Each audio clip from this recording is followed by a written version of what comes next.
Kisah tukang kayu menemani mayat konglomerat dalam kubur selama 40 hari. Alkisah, seorang konglomerat yang sangat kaya raya, menulis surat wasiat. Barang siapa yang mau menemaniku selama 40 hari di dalam kubur, setelah aku mati nanti, akan aku berikan warisan separuh dari harta peninggalanku.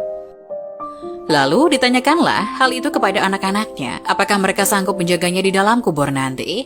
Tapi anak-anaknya menjawab, mana mungkin kami sanggup menjaganya ayah, karena pada saat itu ayah sudah menjadi mayat.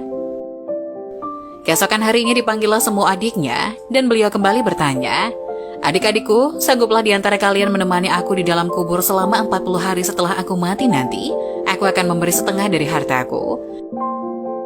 Adik-adiknya pun menjawab, apakah engkau sudah gila? Mana mungkin ada orang yang sanggup bersama mayat selama itu di dalam tanah? Lalu dengan sedih konglomerat tadi memanggil ajudannya untuk mengumumkan penawaran istimewanya itu ke seantero negeri. Akhirnya sampai jugalah pada hari di mana konglomerat tersebut kembali ke rahmatullah. Kuburnya dihias megah laksana sebuah peristirahatan termewah dengan semua perlengkapannya. Pada waktu yang hampir bersamaan, seorang tukang kayu yang sangat miskin mendengar pengumuman wasiat tersebut. Lalu tukang kayu tersebut dengan tergesa-gesa segera datang ke rumah konglomerat tersebut untuk memberitahukan kepada ahli waris akan kesanggupannya.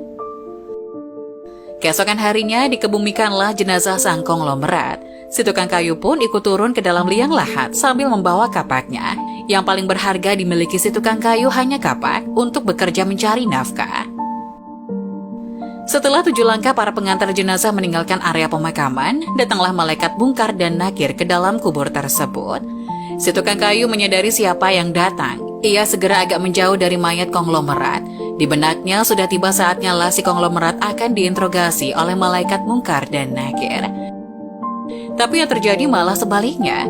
Malaikat Munkar Nakir malah menuju ke arahnya dan bertanya, apa yang kau lakukan di sini? Aku menemani mayat ini selama 40 hari untuk mendapatkan setengah dari harta warisannya, jawab si tukang kayu. Apa saja harta yang kau miliki? Tanya Munkar Nakir. Hartaku cuma kapak ini saja untuk mencari rezeki, jawab si tukang kayu. Kemudian Munkar Nakir bertanya lagi, dari mana kau dapatkan kapakmu itu? Aku membelinya. Lalu pergilah Munkar dan Nakir dari dalam kubur tersebut. Besok di hari kedua mereka datang lagi dan bertanya, apa saja yang kau lakukan dengan kapakmu? Aku menebang pohon untuk dijadikan kayu bakar, lalu aku jual ke pasar, jawabnya. Di hari ketiga ditanya lagi, pohon siapa yang kau tebang dengan kapakmu ini? Pohon itu tumbuh di hutan belantara, jadi tidak ada yang punya. Apa kau yakin? Lanjut malaikat. Kemudian mereka menghilang.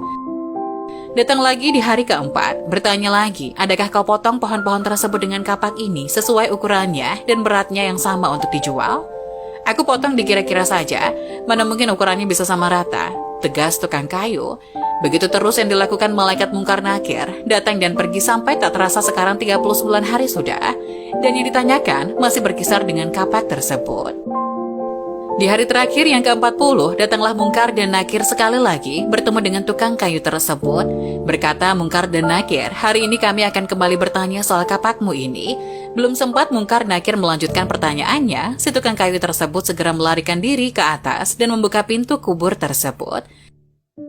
Ternyata di luar sudah banyak orang yang menantikan kehadirannya untuk keluar dari kubur itu. Si tukang kayu dengan tergesa-gesa keluar dan lari meninggalkan mereka sambil berteriak, kalian ambil saja semua bagian harta warisan ini, karena aku sudah tidak menginginkannya lagi. Sesampai di rumah, si tukang kayu berkata pada istrinya, aku sudah tidak menginginkan separuh harta warisan dari mayat itu. Di dunia ini, harta yang kumiliki padahal cuma 1 kapak ini. Tapi malaikat Munkar Nakir selama 40 hari yang mereka tanyakan dan persoalkan masih saja seputar kapak ini. Bagaimana jadinya kalau hartaku begitu banyak? Entah berapa lama dan bagaimana aku menjawabnya.